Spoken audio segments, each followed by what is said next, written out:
4 lembaga survei sudah merilis temuan terkininya termasuk elektabilitas paslon presiden dan wakil presiden. Di 4 hasil survei ini, duet Prabowo Gibran konsisten ada di urutan pertama, bahkan elektabilitasnya makin naik mendekati angka 50%. Jadi pertanyaannya, akankah Pilpres kali ini berlangsung satu putaran? Inilah liputan Amtox, Pilpres satu putaran, angan-angan atau kenyataan. Saya Skolastika Silvia.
Nah, itu dia tadi gambaran hasil surveinya. Langsung saja saya akan perkenalkan siapa saja narasumber saya yang sudah hadir di Studio Liputan 6 pada sore ini. Selamat datang semuanya, apa kabar? Baik. Ada Mas Teguh Juwarno, juru bicara Timnas Amin. Halo Mas Teguh. Assalamualaikum warahmatullahi wabarakatuh. Waalaikumsalam. Terima kasih banyak sudah main ke Liputan 6 SCTV. Alhamdulillah, senang sekali. Terima kasih diundang. Terima kasih. Ada Cak Nanto, Jubir TKN Ganjar Mahfud. Halo. Assalamualaikum. Apa kabar Cak? Baik. Sehat ya? Sehat, Terima kasih banyak sudah hadir. Sehat, Dan ada sama-sama. Mas Bawono Kumoro, peneliti indikator politik. Halo Mas. Terima kasih sudah kembali hadir. Ya, dan juga yang tidak kalah cantik dari saya ada Mbak Rahayu Saraswati, Jubir TKN Prabowo Gibran. Mbak Sarah, apa kabar? Baik, terima kasih. Semuanya luar biasa, beda sekali. Ini senyum semua. Apa sudah puas dengan hasil surveinya yang Karena kemarin tadi ada sudah 4 loh. diawali dengan persaingan kecantikan. Saya kira dua-duanya sangat cantik. Itu yang penting. Nah, karena kita nggak ikut-ikutan. Tadi saya dibisikinnya di sebelah. Karena kita bicara Ya, soal ya, hasil silakan. survei, tentu kita mau tanya dulu sama yang punya survei ya, Mas Bawono ya. Jadi di hasil survei indikator yang paling terkini ada peningkatan elektabilitas untuk paslon 02 dan 03, betul ya? Kemudian ada penurunan elektabilitas untuk paslon 01 dan ini diambilnya tanggal 23-24 Desember, betul? Artinya setelah debat Cawapres perdana. Ada kaitannya nggak ini? Debat kedua ya, jadi Betul. setelah debat kedua, debat Cawapres dan Cawapres Cawapres. perdana ya? Oke, jadi survei yang kami lakukan 23 dan 24 Desember kemarin, Mbak Sylvia, itu adalah survei telepon ya. Jadi kita survei nasional melalui survei telepon karena kita ingin mengetahui secara cepat gitu ya, apakah ada dampak dari pelaksanaan 2 debat yang dilakukan oleh KPU terhadap elektoral dari masing-masing pasangan calon. Nah, kalau kita lihat dari hasil semua survei telepon tersebut, terlihat tidak ada terlalu dampak yang besar ya secara elektoral dari pelaksanaan 2 debat tersebut kalau dibandingkan temuan survei kami di akhir November, survei nasional juga tapi di tatap muka.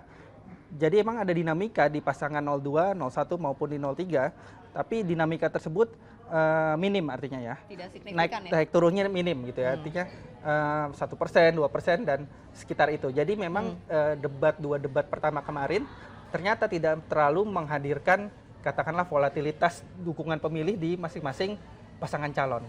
Oke. Nah, kemudian kan kalau untuk elektabilitas pasangan Prabowo Gibran ini kan tinggi sekali nih Mas, 46, sekian persen, yang kita butuh 50 plus 1% untuk satu putaran. Ini bagaimana probability-nya, kemungkinannya? Ya, kemungkinan untuk berlangsung satu putaran maupun 2 putaran masih terbuka ya. Kan kita per hari ini 46 hari tersisa ya menuju hari pencoblosan di 14 Februari 2024. Kuncinya adalah saya kira adalah di undecided voter yang kalau menurut survei kami itu kurang di 8%. Jadi apakah undecided voter yang 8% ini sebagian besar mampu ditarik oleh Pak Prabowo dan Mas Gibran atau justru sebagian besar ditarik oleh pasangan 01 atau 03. Kalau sebagian besar mampu ditarik oleh Pak Prabowo dan Mas Gibran, maka satu putaran akan mungkin terjadi gitu ya. Tapi kalau misalnya ternyata undecided voter yang kurang 8% ini ternyata terdistribusi ke pasangan 01 dan 03 sebagian besar, maka Pilpres akan berlangsung 2 putaran. Jadi saya kira ada kuncinya di undecided voter. Ada sisa waktu 46 hari. Sementara pasangan kalau dari survei Mas Bawono ya, tadi artinya butuh 5% untuk 1 putaran. Ya, kurang lebih 4-5%. Mungkin nggak ini dikejar dalam waktu sisa? Ya, dalam 3 Februari politik tentu semua mungkin ya terjadi ya. Semua sangat mungkin terjadi dalam politik. Tapi kita lihat bagaimana dinamika 46 hari ke depan. Karena kan tentu 2 pasangan calon lain tidak berdiam diri, bekerja juga. Koalisinya bekerja juga, partai-partai pendukung bekerja juga. Jadi debat saya kira akan menjadi salah satu medium untuk memperebutkan undecided voter tadi. Karena undecided voter ini kan karakteristiknya pasti pemilih yang kritis gitu ya. Pemilih kritis, pemilih rasional yang akan menunggu debat series ini berlangsung sampai 5 kali sebelum kemudian memutuskan akan melabuhkan pilihan politiknya ke pasangan calon yang mana. Oke, saya mau tanya ke Mbak Sarah, Mbak. Berarti kan dalam 4 survei semuanya nih kompak nih. Prabowo Gibran ranking 1. Gimana? Merasanya di atas angin nggak? Kalau ditanyakan apakah kami bahagia, bahagia. Tapi kalau di atas angin tidak. Terutama karena memang dari survei-survei yang sudah keluar, apakah yang diambil sebelum debat Cawapres maupun setelah, seperti yang tadi disampaikan, kami melihat masih ada kerja keras yang harus kami lakukan untuk mencapai target.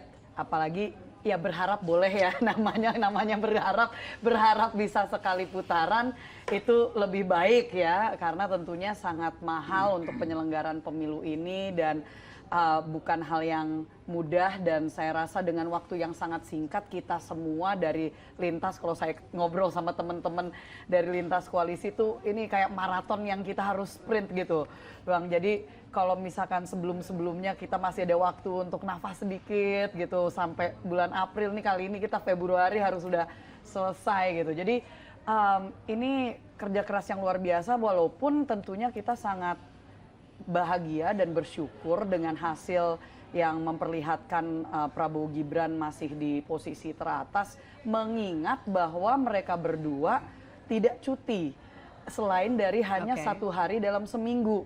Jadi hampir tidak ada waktu istirahat karena mereka full bekerja 5 hari seminggu, kecuali kalau ambil cuti 1 harinya, yang lalu weekendnya itu akhir pekannya Sabtu dan Minggunya baru turun ke lapangan, ya keliling. Jadi dengan hanya 3 hari seminggu, beda dengan dari paslon lain, ini masih ada di posisi teratas, itu sangat luar biasa. Artinya apa? Artinya kita sangat bersyukur dan berterima kasih kepada semua kader dari lintas partai, koalisi, bersyukur kepada semua relawan, simpatisan, dan juga tentunya doa dari masyarakat yang mendukung Prabowo Gibran. Oke, Mbak Sarah, tapi ada yang bilang kalau narasi 1 putaran ini adalah bagian dari operasi cipta kondisi. Gimana nih tanggapan 02? Ini jujur, saya ngobrol sama teman-teman dari bahkan kemarin kita juga ada di platform lain yang dimana justru saya hadir waktu di debat yang Cawapres kemarin, dan yang paling kenceng justru yel-yelnya untuk 1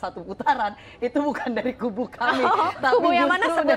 Dari kubunya Ganjar Mahfud kemarin. Jadi kalau misalkan ini bicara kami yang untuk, ya saya rasa semua paslon, semua kubu ingin menggenjot semangat dari semua relawan, simpatisan dan kader untuk terus bergerak. Ya dengan hasil yang kami di atas pun juga bukan berarti terus kami melupakan bahwa masih harus terus mencapai target yang tentunya harapannya adalah sekali putaran. Oke, kalau tadi harapan 02 sekali putaran. Kalau 01, 03 gimana nih? Mas Teguh dulu mungkin? Oh baik, terima kasih. Ini ketua umum saya, Cak Narto. Terima kasih ya, terima kasih kesempatan ini. Yang pertama tentu kita sangat menghormati apapun hasil survei.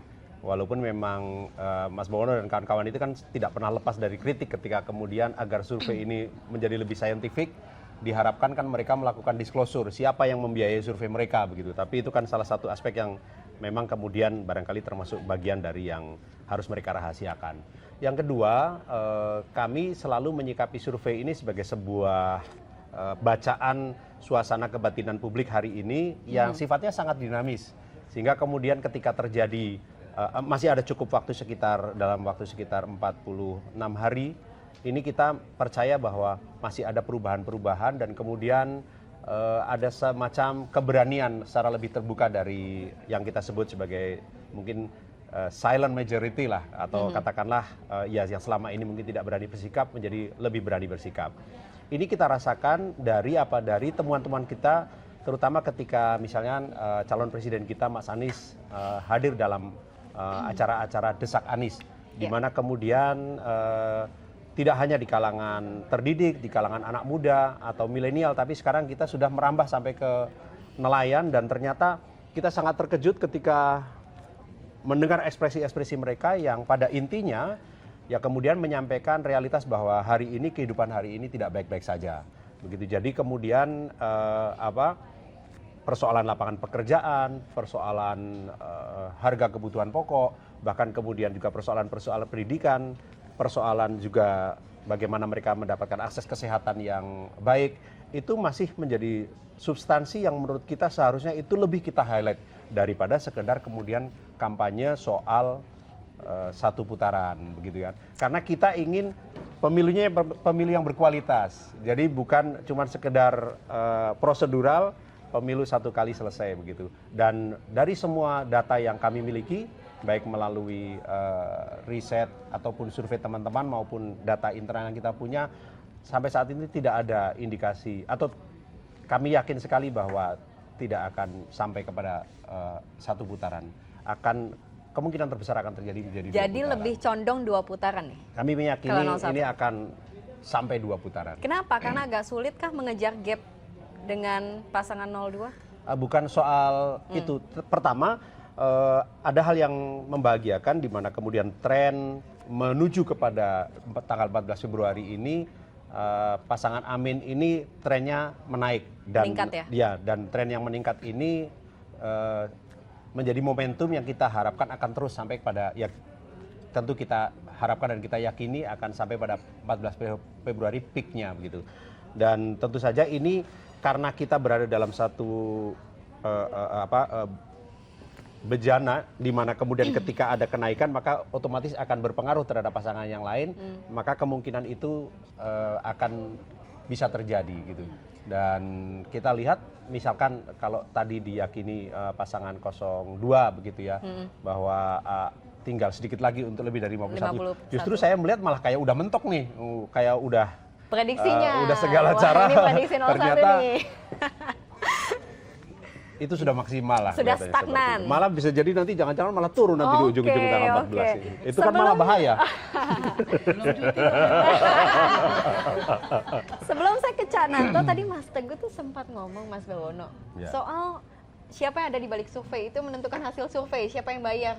Gimana kalau indikator? Dulu itu kita pernah waktu Pilpres 2009 ya, ketika itu kita pernah mendisklosur siapa yang melakukan survei, kita melakukan survei untuk siapa, waktu itu untuk tim Pak SBY Budiono. Tapi kemudian publik, pemberitaan justru ramai menyoroti soal itunya, bukan soal substansi hasil surveinya gitu. Dari situ kemudian kita melakukan evaluasi bahwa soal itu tidak kita ungkapkan lagi karena menimbulkan gaduh itu. Jadi publik tidak melihat substansi surveinya, media segala gitu ya, tapi lebih kepada siapa yang melakukan survei tersebut gitu. Jadi sebenarnya itu tidak menjadi variabel yang menentukan hasil survei gitu. Poin saya sebenarnya bukan di situ. Konteks ini kan kita ingin secara objektif mengedukasi masyarakat. Yang kedua, kita tidak memungkiri teman-teman pollster ini juga sekaligus ada yang kemudian menjadi bagian dari tim pemenangan. Acuan. Ya, kita di masing-masing paslon ada begitu. Nah, disitulah yang menurut saya kenapa kemudian disclosure itu barangkali baik agar publik juga kemudian teredukasi bahwa memang kita tahu kok bahwa dia memang adalah bagian dari tim sukses paslon tertentu gitu. Ya kita bisa pahami gitu. Cuman persoalannya kan apa iya terus kemudian misalkan kalau tim sukses kok tidak kemudian memberikan fakta yang lebih preferable buat yang didukung, itu kan juga menjadi tanda tanya. Standar yang bisa kita bicarakan ke depan ya Bang ya maksudnya. Saya kira catatan nih. Untuk catatan. Penting untuk begitu. semua. Kenapa? Ya jangan sampai kemudian karena ada kesan tadi penggiringan opini, ada kemudian masyarakat seolah-olah semacam terintimidasi, kemudian kan kita ada efek yang namanya bandwagon efek kan, gitu. Nah ini, Cak Nanto malahan mensinyalir itu lagi. Apa karena paling bontot nih Cak Nanto gimana? Monggo. Yang paling bontot Ya, dalam beberapa survei, silakan. Secara otomatis kalau kami itu selalu berpikir bahwa semua akan menjadi cambuk untuk pasangan siapapun untuk melakukan introspeksi dan melakukan cara ya. Kalau berdebat mau apa tentang survei, mau biaya dari mana, tidak akan pernah selesai. Bagi kami nggak pernah akan selesai. Nah, isinya akan banyak fitnah dan mungkin dia akan menjawab, Mas. Sebenarnya yang paling penting bahwa dari sekarang mau menang survei atau mau menang presiden gitu. Nah, itu kan yang penting kan. Yang penting begitu. Walaupun ini data. Kalau kami sih mau menang presiden bukan menang survei, Mas Teguh ya. Ya. Yang kedua yang paling penting bahwa sebenarnya yang dilakukan sebagai bentuk komunikasi politik itu jangan sampai framing tentang hanya soal elektabilitas ini, tidak berbicara tentang edukasi politiknya yang paling penting kan gitu. Baik program dan lain sebagainya. Jadi maksud saya survei itu tidak hanya soal memilihnya, tapi mengujinya apa-apa program pasangan calon itu. Ya. Itu yang pas yang mana gitu kira-kira. Itu sehingga oke lah kira-kira untuk menambah bahwa ini bagian dari opini. Tidak bisa kita pungkiri, namanya juga politik. Kalau jenengan nomor satu pasti nganggap itu paling benar gitu kan kira-kira gitu. Kalau paling bontot menganggapnya apa? Kalau kami menganggapnya ini bagian cambuk kami untuk melakukan kalau satu putaran kayaknya masih angan-angan. Masih angan-angan. Ya, kira-kira begitu. Tapi tim 03 sempat mengklaim juga ada survei internal yang menempatkan Ganjar Mahfud ini di posisi 2. Berbeda dengan survei-survei yang sudah dirilis publik nih, Cak Nanto. Kalau itu iya, Mas, Mbak. Iya. Kalau itu ya, artinya sampai sekarang kekuatan kami dengan komunikasi lapangan yang kami miliki itu ya bergesernya nggak terlalu jauh dari survei itu terlalu jauh lah kira-kira dengan hasilnya apa yang kami miliki. Ratio dengan gaya Pak Ganjar ketemu lapangannya, saya tidak meyakini itu sebagai bagian dari data final yang harus diklaim sebagai data fakta. Fakta yang realita yang harus kami menganggap bahwa harus mundur, tidak. Bahkan kami itu bagian, maka kami upayakan dengan hasil survei internal kami sampaikan biar masyarakat juga paham, tidak hanya didominasi oleh teman-teman tim survei dong, gitu kira-kira. Ya, artinya kan ini bagian dari upaya agitasi politik untuk disampaikan kepada masyarakat. Artinya, sama-sama punya data dan sama-sama datanya pakai rasionalitas metode penelitian yang sama kira-kira. Sama-sama punya data, tapi nih yang juga saya dapat adalah bahwa di survei internal ini ada kenaikan 2% suara Ganjar Mahfud hanya dalam waktu 24 jam saja. Nah ini pertanyaannya, jadi valid nggak ini? Sejauh yang kami miliki tetap valid, Mbak. Artinya begini, 2% dari data yang mana? Gitu kira-kira. Data survei orang lain atau data survei kami? Kami baru mengeluarkan satu data. Kalau 2% biasanya masih dalam range margin error. Margin of error. Margin of error artinya enggak bukan soalnya soal naik turun kan gampang, apalagi juga penelitian ini kan cuma ngapusi doang. Artinya yang kalau maksudnya gini, kami baru mengeluarkan satu survei. Kalau dibandingkan dengan survei yang lain ya enggak rasional loh gitu. Enggak apple to apple gitu maksudnya. Apple to apple dong, karena orangnya juga bisa aja beda.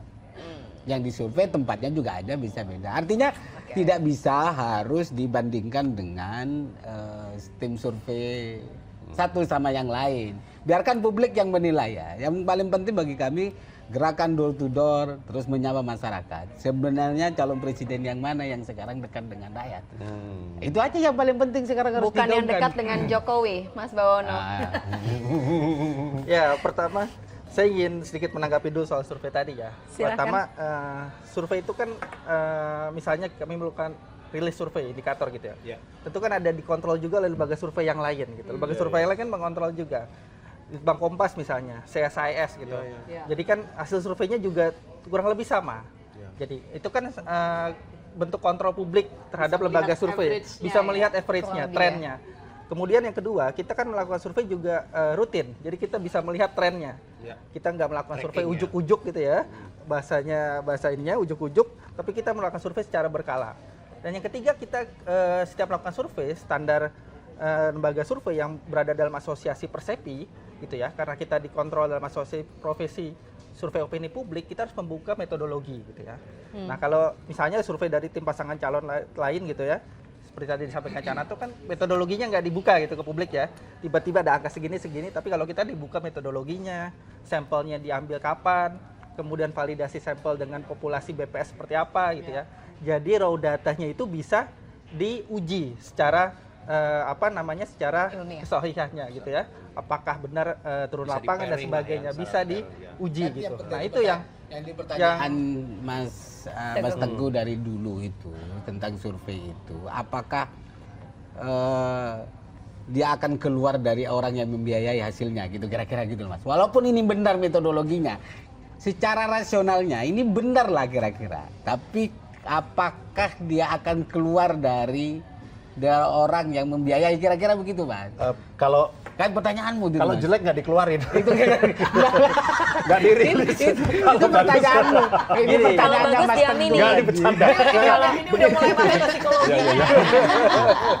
Saya sangat memahami karena apa? Ya kebetulan kita kan belajar juga tentang statistik, katakanlah kebanyakan di kuliah kita dapat ya. Jadi kita percaya bahwa survei dengan metodologi yang baik dan benar itu tentu akan menghasilkan hasil yang juga bisa dipertanggungjawabkan. Di mana juga di sana kemudian ada margin of error yang juga dalam batas tertentu memang mereka disclose juga atau disampaikan oleh pollster tersebut gitu. Yang dalam kaitan survei ini sekali lagi saya setuju yang Cak Nonto katakan, yang kemudian juga mungkin Kak Sarah sampaikan ya, bahwa gini, pertama kita harus melihat survei ini ya jangan kemudian baperan. Kayak apa, kalau bercandanya ya kita anggap aja kayak kita lihat ini apa ramalan bintang. Kalau bagus ya kita aminin gitu, kalau nggak bagus jangan. Oke. Ini sisi bercandanya Mbak Silvi. Yes. Sekali lagi kami tetap percaya bahwa sisa waktu yang ada secara dinamis ini masih sangat bisa berubah. Ada sebuah peristiwa yang saya rasa kita nggak akan mudah untuk melupakan. Bulan Desember, hampir semua survei di DKI tahun 2016 itu pasangan Anies dan Sandi Uno itu selalu nomor 3. Tapi di bulan Februari, coblosan Pilkada DKI kita tahu semua hasilnya pemenangnya adalah Anies Baswedan. Nah ini menurut saya juga sebuah pelajaran yang betul-betul terjadi dan kita meyakini itu juga bisa terjadi lagi di tahun 2024. Oke, Mas Teguh. Nah, survei itu kan memang satu hal ya, Mas Wono ya. Penting tidak pentingnya itu tentu ada banyak perspektif. Tapi yang mau kita lihat adalah bagaimana tren-tren paslon-paslon ini. Ada yang trennya makin meningkat, ada trennya yang perlahan naik, ada trennya makin lama makin turun. Nah, apakah ini bagian juga dari Jokowi Effect? Ya, di 2 survei tatap muka terakhir yang kami lakukan gitu ya, terutama setelah berpasangan calon gitu, Pak Prabowo dengan Mas Gibran terutama, kita menemukan ada Jokowi Effect yang berdampak negatif terhadap pasangan calon nomor 3 gitu ya. Kalau dulu sebelum berpasangan dengan Mas Gibran, sebagian besar pemilih Pak Jokowi itu masih lari kepada Pak Ganjar. Tapi kemudian ketika berpasangan dengan Mas Gibran itu perlahan-lahan tergerus dan mulai bermigrasi kepada pasangan 02. Jangan lupa Pak Jokowi ketika 2019 itu menang dengan angka kurang lebih 55%. Sementara PDI Perjuangan ketika itu menang legislatif tidak sampai 20%. Artinya ada sekitar 35% pemilih Pak Jokowi di luar PDI Perjuangan. Nah ini yang kemungkinan beralih mendukung pasangan 02 ketika Mas Gibran menjadi running mate dari Pak Prabowo. Tapi di sisi yang lain, pemilih diehard Pak Prabowo di 2019 di provinsi-provinsi tertentu gitu ya, itu ada juga yang kemudian lari kepada pasangan Amin. Karena merasa kecewa misalnya menggandeng Mas Gibran. Kebetulan di daerah-daerah tersebut approval rating Pak Jokowi selalu rendah dari rata-rata nasional. Jadi ketika menggandeng Mas Gibran, notabene anak Pak Jokowi, mereka ada efek negatifnya dan bocor ke pasangan Amin. Itu yang kemudian menjelaskan dinamika selama 2 bulan terakhir ini, kenapa ada tren kenaikan di pasangan Amin dan ada tren penurunan di Pak Ganjar dan Prof Mahfud. Jadi bisa dikatakan dua-duanya menerima dampak, satu positif, satu negatif. Jadi paket Prabowo Gibran ini memang paket yang merugikan Pak Ganjar dan menguntungkan Mas Anies gitu kurang lebih. Dan berarti makin menguntungkan 02. Ya, itu salah satu dampak yang lain juga. Jadi Nah, itu kuncinya bagaimana kemudian nanti pertarungannya terutama di pasangan 01 dan 03 seberapa besar usaha yang dilakukan oleh pasangan 03 untuk menahan semakin bermigrasinya pemilih Pak Jokowi kepada 02 gitu ya. Itu yang akan menentukan nanti apakah akan 2 putaran, 1 putaran, dan kemudian kalau 2 putaran siapa yang akan menghadapi Pak Prabowo dan Mas Gibran misalnya di second round kalau kita melaju ke putaran kedua. Oke. Jadi Kalau dari TPN, Cananto, apa strateginya? Karena Jokowi Effect ini pada akhirnya sudah dimiliki oleh paslon 02. Nah, saat ini narasi kampanye seperti apa? Kita tahu kalau nomor 01, narasi perubahan, narasi keberlanjutan. Nah, kemudian untuk paslon 03 sendiri, apa yang dinarasikan? Kalau saya kira begini, jadi Pak Jokowi kan sebenarnya tidak kemana-mana. Artinya sampai sekarang ya, dalam konteks politik mekanisme kepartaian tidak kemana-mana. Gorengannya aja yang kemana-mana kan. Tapi yang paling penting sebenarnya yang tidak bisa disamakan misalnya kontra efek Pak Jokowi dengan Pak Prabowo. Pak Prabowo itu kan bukan Pak Jokowi.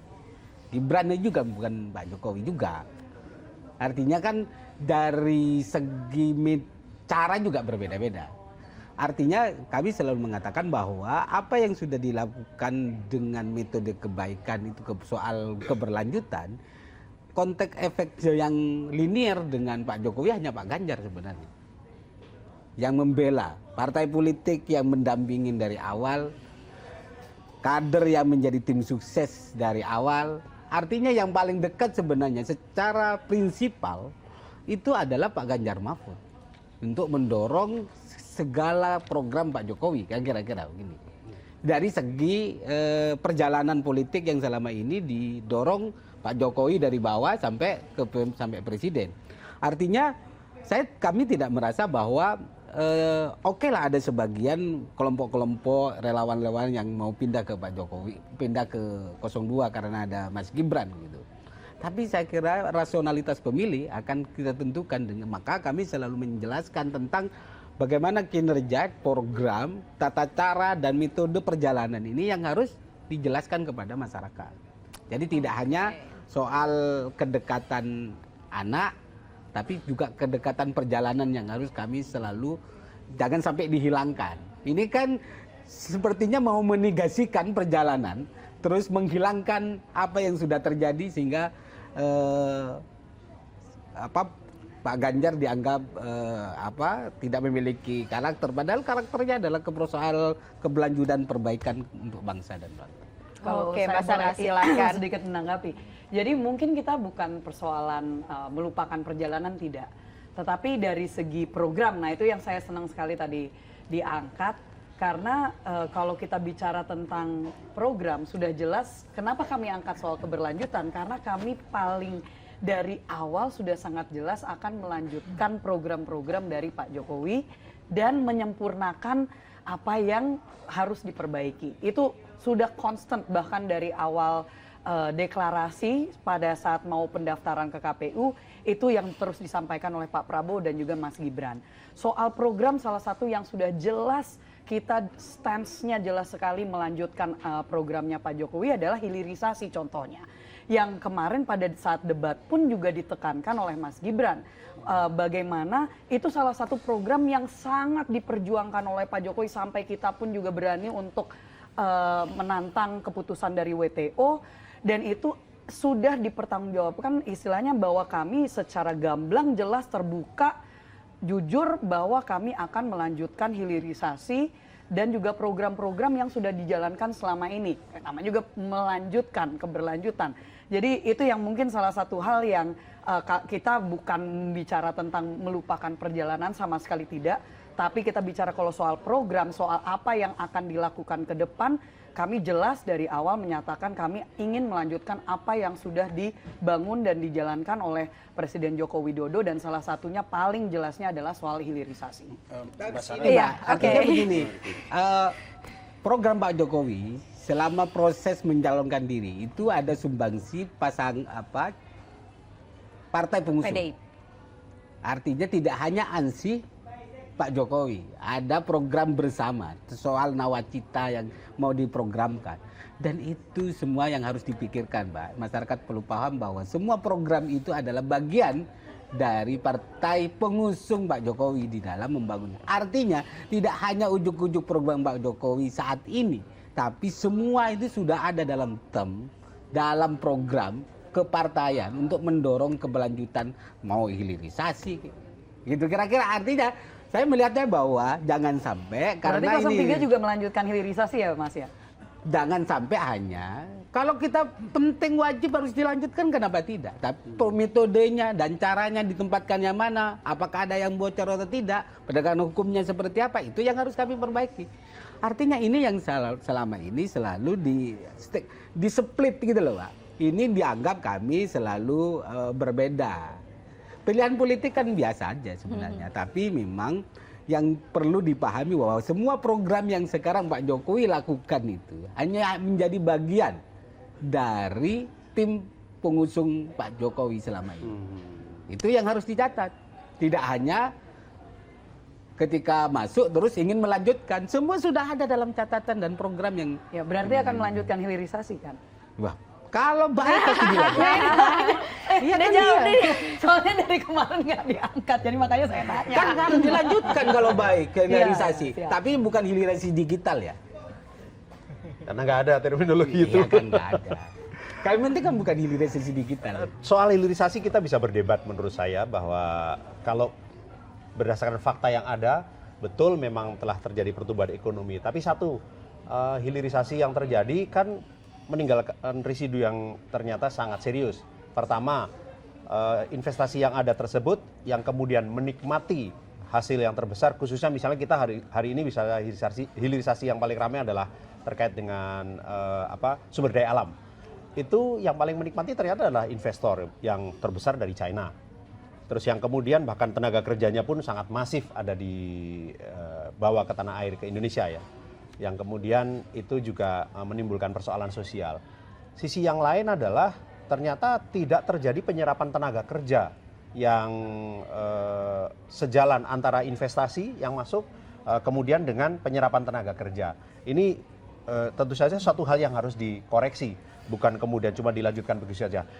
Aspek yang lain, bagaimana kita misalnya bicara hilirisasi, salah satunya saya sebut saja sumber daya alamnya adalah nikel. Nikel itu si smelter yang mayoritas kepemilikannya adalah dari investor China tersebut mendapatkan harga dalam negeri yang lebih murah daripada harga kalau kemudian kita ekspor dalam bentuk dalam bahan baku. Yang pertama, fasilitas. Kemudian kedua, dapat kemudahan pajak, ada tax holiday, nggak usah bayar pajak dalam kurun waktu tertentu. Yang ketiga, sampahnya atau yang disebut tailing. Ya, itu tailing itu jelas merusak lingkungan. Isu lingkungan adalah isu yang sangat serius hari ini. Itu dibuangnya di tempat di Morowali dan sekitarnya yang itu kemudian butuh waktu yang lama untuk agar itu bisa dikreasikan. Jadi juru timbul pertanyaan, yang paling menikmati hilirisasi ini siapa? Apakah betul pemerintah Indonesia?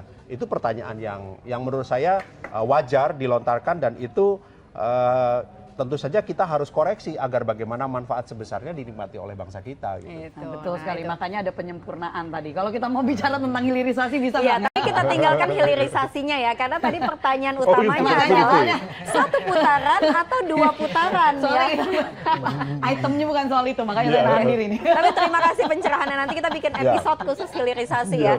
Nah, Silakan. Mas Bawono, tadi sudah masing-masing mengungkapkan perspektifnya. Ada yang keberlanjutan, menggaungkan perubahan, ada yang keberlanjutan dan kalau memang harus diubah kenapa tidak gitu. Nah, pertanyaannya, kalau memang dua putaran atau sulit untuk satu putaran, siapa nih yang akan maju? Ya, pertama soal positioning politik masing-masing pasangan calon ini ya. Memang harus diakui pasangan calon 03 sekarang dalam posisi yang sedang struggling gitu ya. Di tengah masa kampanye, masa sudah mendekati hari H, terlihat masih struggling. Apakah perubahan, keberlanjutan, atau di tengah-tengah gitu ya.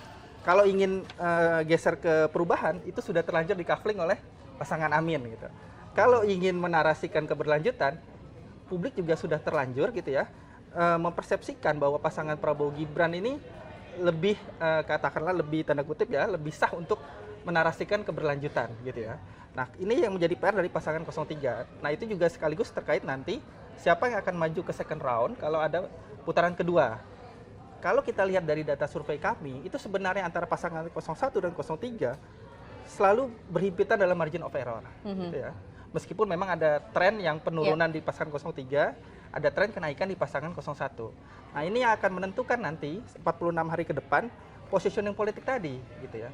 Kalau misalnya pasangan 01 semakin kuat menarasikan perubahan, tentu mereka-mereka yang tidak puas dengan pemerintahan Pak Jokowi saat ini akan lari ke pasangan 01.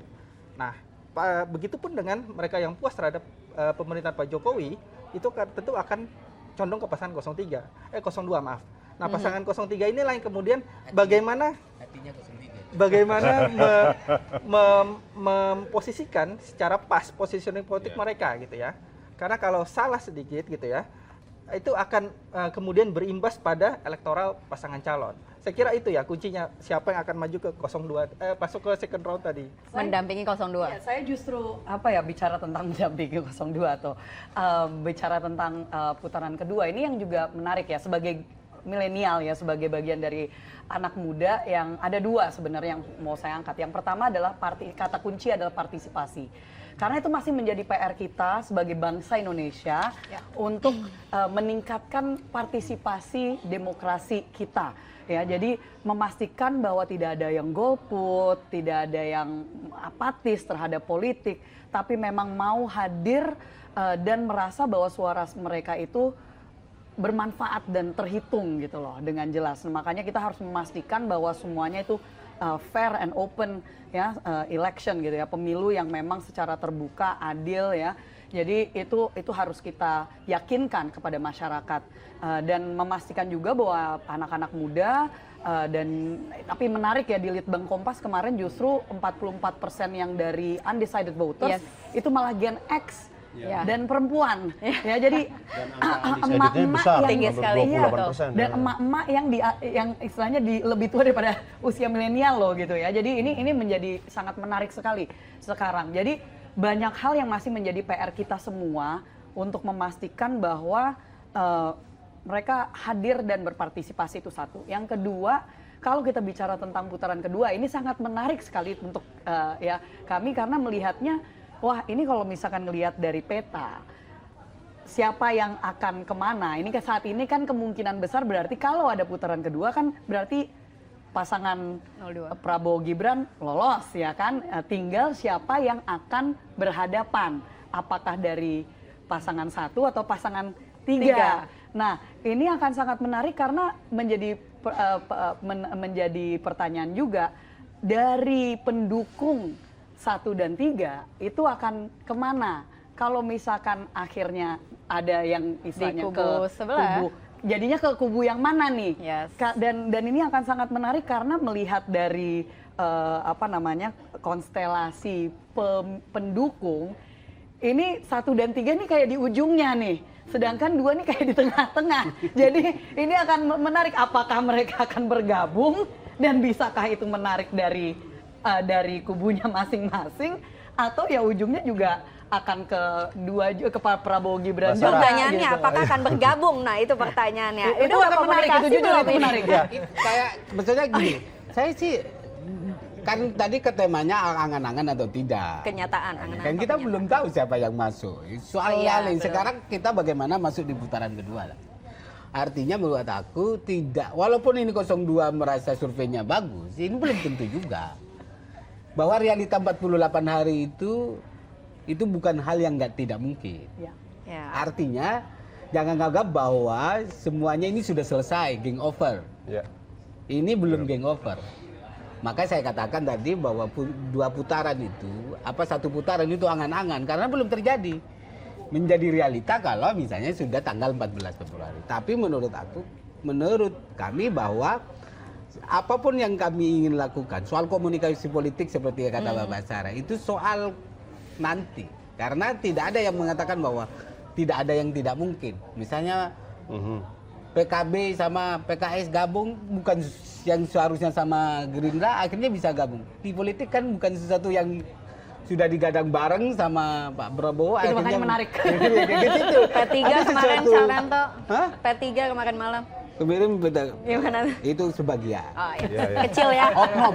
Oh, Yang pertama, hanya saya tergelitik tadi sama Mbak Sarah tadi. Yang pertama soal bagaimana kaitannya bagaimana mengencourage ya partisipasi publik gitu. Iya.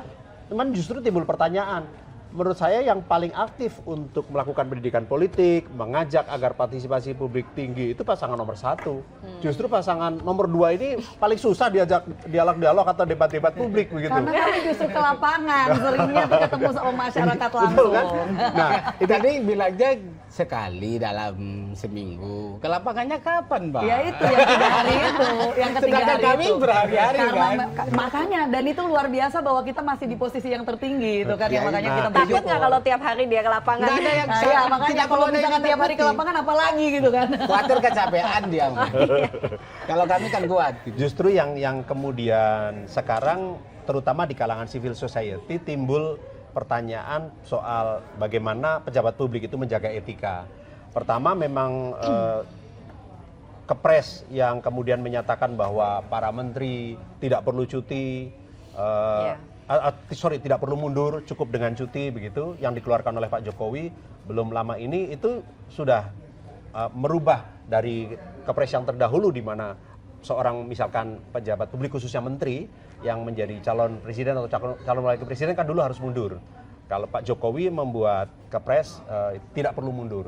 Akibatnya memang kemudian terjadilah persoalan-persoalan yang disorot ketika ada konflik of interest atau misalkan penggunaan-penggunaan Tapi masih sesuai fasilitas undang-undang publik. loh, Bang. Ya misalkan bagaimana sekarang kita mau salah satu contoh misalkan Pak Prabowo tindak kunjungan ke Sumbar, Gunung Merapi kan menggunakan tentu saja fasilitas sebagai Menhan. Nah, tapi sudah itu terus ganti baju masih di Sumbar nih, datang ke acara relawan, gimana dong? Kan tetap saja di situ ada hal-hal yang kemudian juga otomatis bisa memancing kritisisi gitu.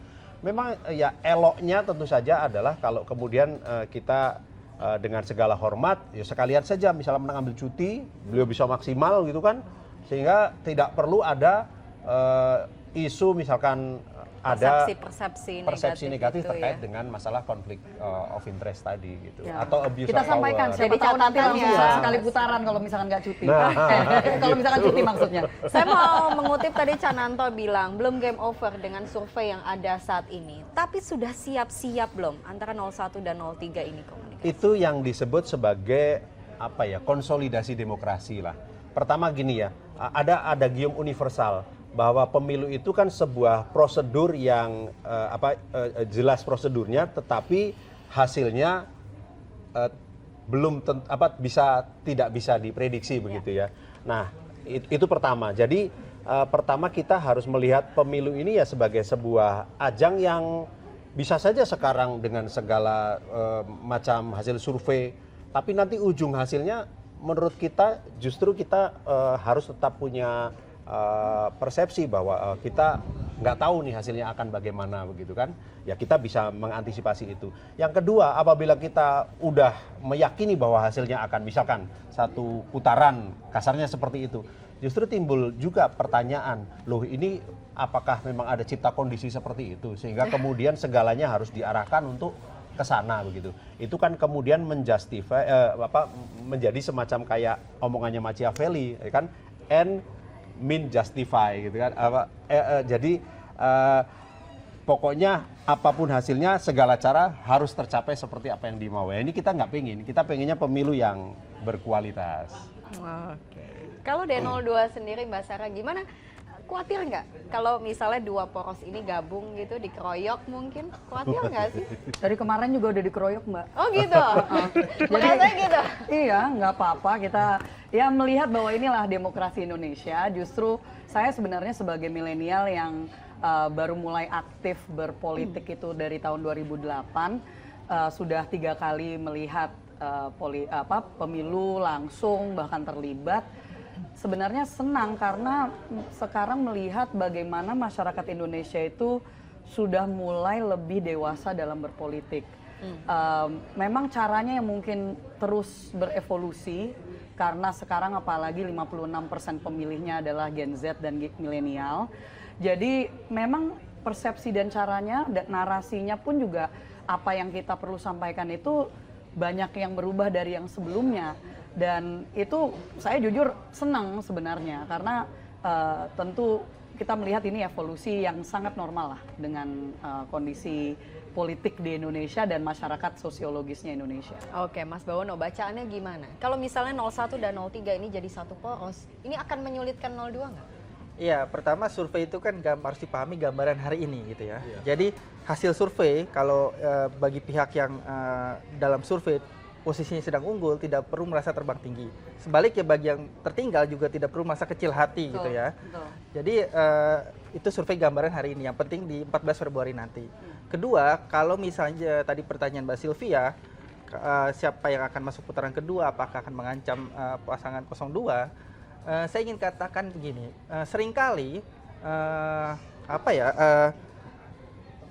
keputusan di tingkat elit gitu ya, kemana akan melabuhkan dukungan, kemana akan kemudian mengalihkan dukungan, itu tidak selalu diikuti oleh di tingkat grassroots pemilih.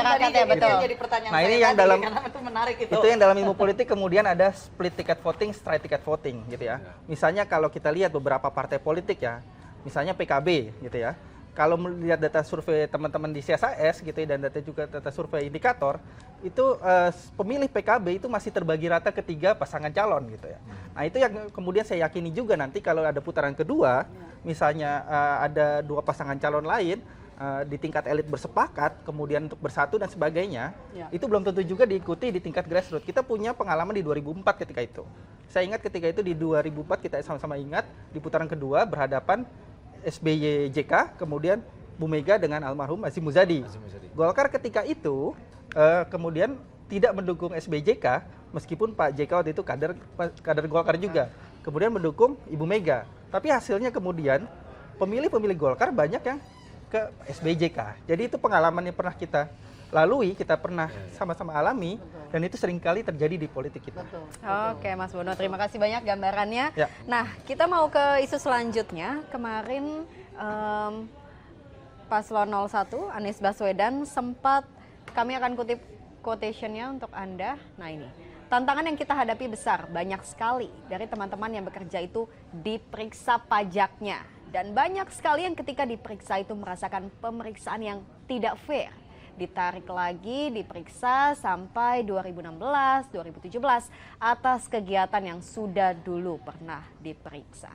Oke, ini kemarin kalau saya nggak salah di Banyuwangi, Mas Anies sempat ngomong soal ini setelah jubir Timnas Amin, Mas Indra ditahan oleh kejaksaan. Iya, dan kasus Mas Indra ini kan sebenarnya, kita juga sangat sedih ya melihat praktek demokrasi kita hari ini, kenapa kemudian cara-cara seperti itu dilakukan. Pertama, Mas Indra ikut berbisnis bersama dengan rekannya di tahun 2019, terus kemudian ada persoalan dispute pajak pembayaran PPN dengan tuduhan belum membayar PPN senilai 1,2 miliar lah, kurang lebih begitu, yang sebenarnya angkanya tidak terlalu material dalam konteks kerugian negaranya. Tiba-tiba tidak ada angin, tidak ada hujan, Mas Indra yang saat ini betul-betul sedang aktif-aktifnya untuk menjadi salah satu jubir di pasangan Amin, ditahan oleh Kajari Jakarta Timur. Padahal ini persoalan kasus pajak, terus kemudian di mana Kajari langsung melakukan penahanan. Ini kan sebuah tindakan yang menurut kami berlebihan, makanya kemudian kami mengajukan penahanan. Tapi lepas dari itu, apa yang disampaikan oleh Mas Anies ini memang sudah kita alami dari Mas Anies awal kampanye, ketika kampanye datang ke suatu daerah, tempat yang mau kampanye dilemparin ular, terus kemudian bahkan yang udah biasa dulu adalah dipasangin baliho-baliho penolakan karena dianggap didukung oleh kelompok radikal yang sudah dibubarkan oleh negara.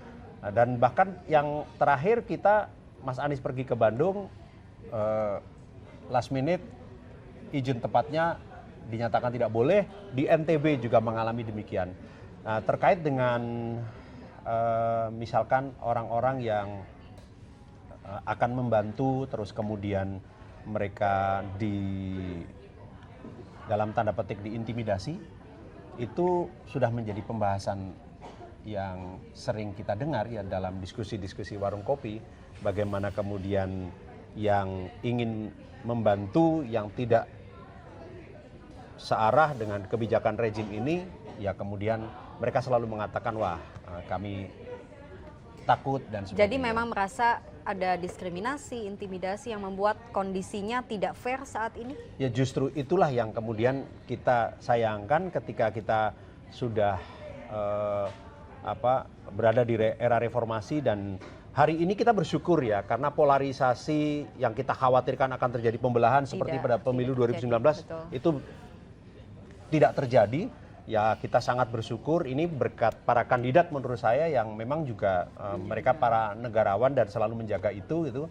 Dan yang justru sekarang kita kritisi yang kami alami dan kita juga mendengar dari teman-teman Paslon 3 juga mengalami mulai dari yang sederhana, kalau kami ya baliho dirobek ya sampai kepada tadi orang-orang yang akan mendukung. Oke, Cananto mungkin?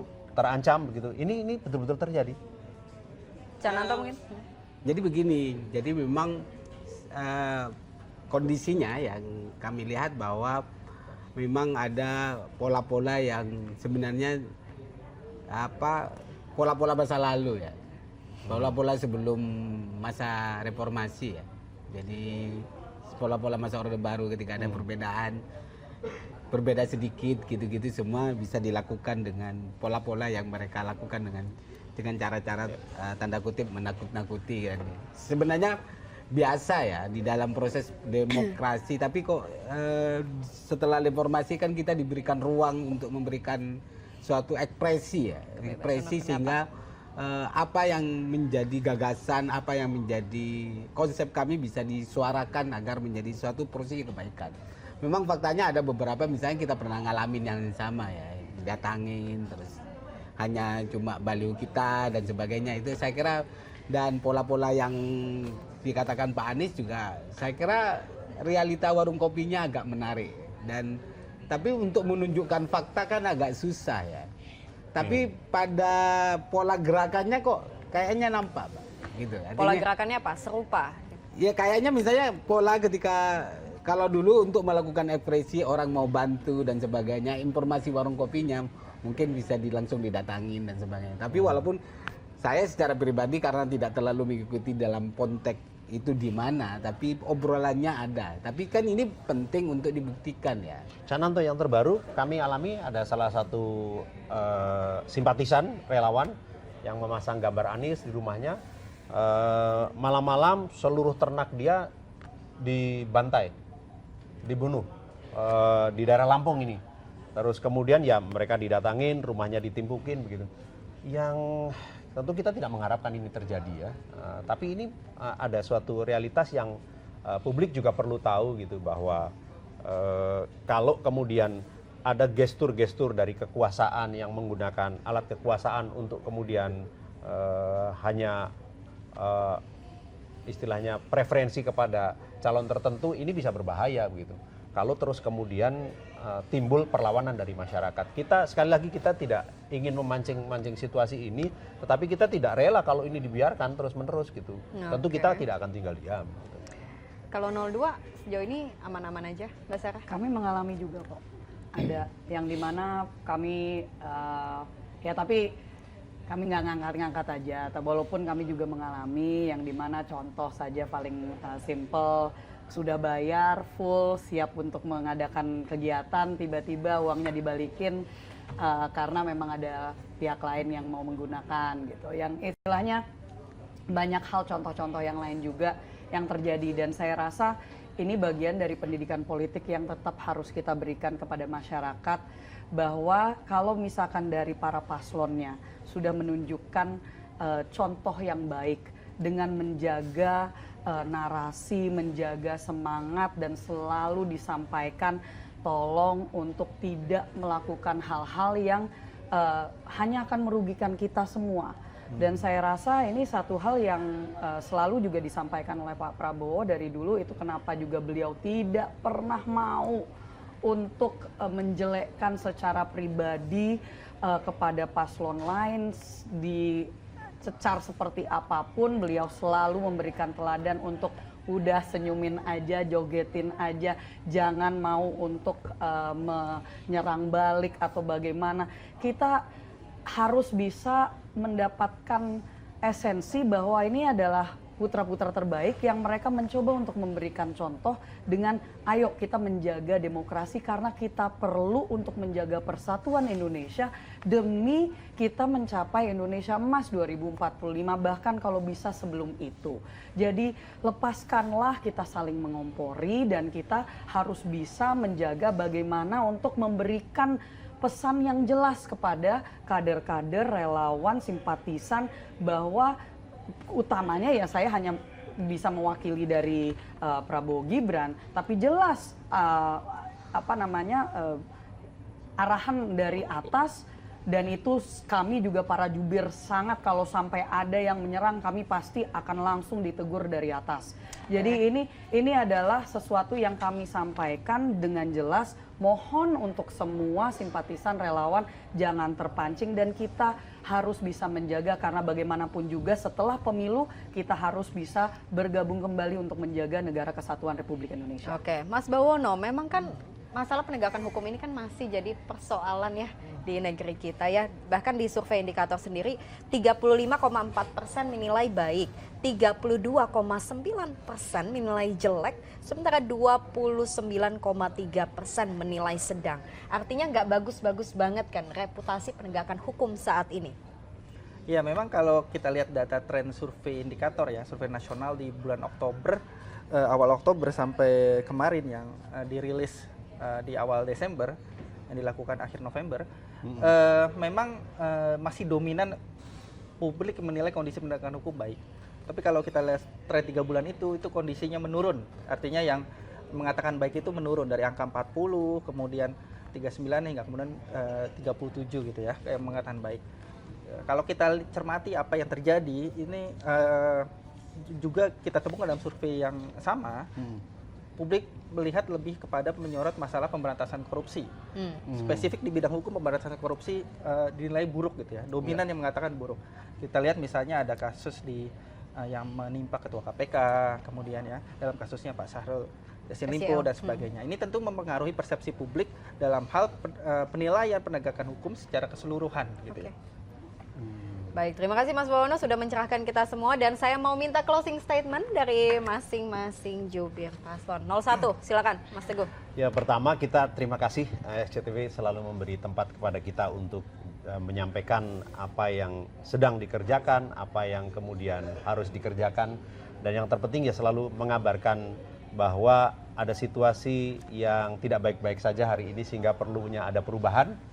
Nah, satu hal yang menurut saya menjadi penting, saya ingin menyetir apa yang disampaikan oleh Sekum PP Muhammadiyah kemarin dalam refleksi akhir tahun bersama dengan Ketua Umum, yang menegaskan bahwa ya, kita mengharapkan pemberitaan media dan tentu saja hiruk pikuk soal Pilpres ini jangan kemudian direduksi soal siapa kalah menang, hasil survei saja begitu. Ada hal-hal yang jauh lebih substansial yang yang kemudian juga harus kemudian ditonjolkan, terutama persoalan-persoalan yang hari ini jelas-jelas ada di masyarakat kita. Tadi soal bagaimana lapangan pekerjaan yang hari ini sulit, soal kemudian harga-harga kebutuhan pokok yang juga tinggi, kemudian soal bagaimana akses kesehatan yang dirasa masih juga berat buat masyarakat, dan tidak kalah penting juga soal penegakan hukum, di mana hukum yang masih dirasa oleh masyarakat tidak berjalan secara adil. Itu semua yang menurut kita harus dirubah, dan itulah kenapa pentingnya kemudian kita memilih pasangan yang mengusung perubahan. Terima kasih Mas Teguh. 02, silakan Mbak Sarah.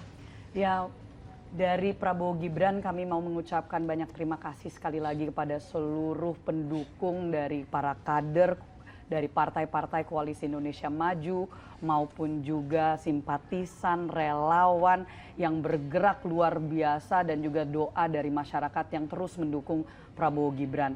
Tentunya di akhir tahun ini kita berharap kita bisa menjaga persatuan Indonesia, kembali lagi bahwa kita ini semua adalah saudara-saudari satu tanah air, yaitu tanah air Indonesia.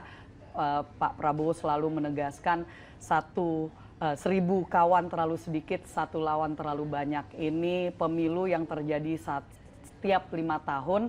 Mari kita tetap menjaga persaudaraan itu, dan tentunya dari Prabowo Gibran kami sangat konsisten menyampaikan bahwa kami komitmen untuk melanjutkan program-program yang baik dari Presiden Joko Widodo, dan kita akan menyempurnakan apa yang memang perlu diperbaiki.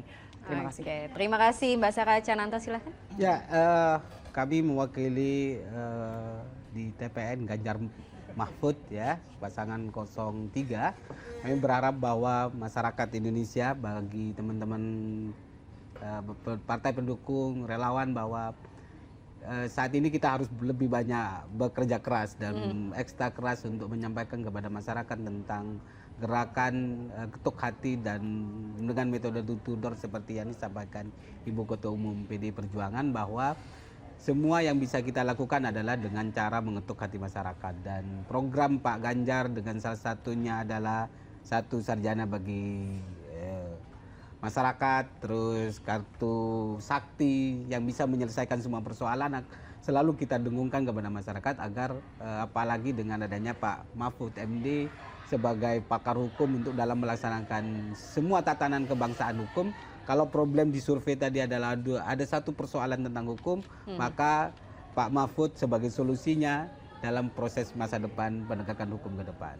Dan Pak Ganjar saya kira menjadi bagian dari proses ini, dan semoga masyarakat bisa memahami dan mengerti program ini menjadi bagian terpenting untuk bangsa dan negara. Baik, sebelum kita tutup Liputan 6 Talks-nya, saya ingin tanya 1 pertanyaan, tinggal dijawab yes atau no. Pilpres 1 putaran, yes or no? Yes, please. Yes, 1 putaran, yes or no? No. No? Yes or no? No. Cananto, no. 2 no, 1 yes, gimana Mas Bawono? Saya warga negara ikut aja. Ikut aja. Namanya Berharap. Itu warga negara ikut aja itu. Oke, itu dia. Terima kasih banyak. Tadi perbincangan saya yang luar biasa dengan narsum saya pada sore ini. Intinya adalah 1 putaran atau 2 putaran peluangnya masih sama-sama terbuka. Masih ada 1,5 bulan yang sangat menentukan, dinamikanya masih sangat mungkin terjadi. Kita nantikan. Terima kasih, saya Skolastika Sylvia, salam SCTV. Terima kasih banyak Mas Teguh, terima kasih.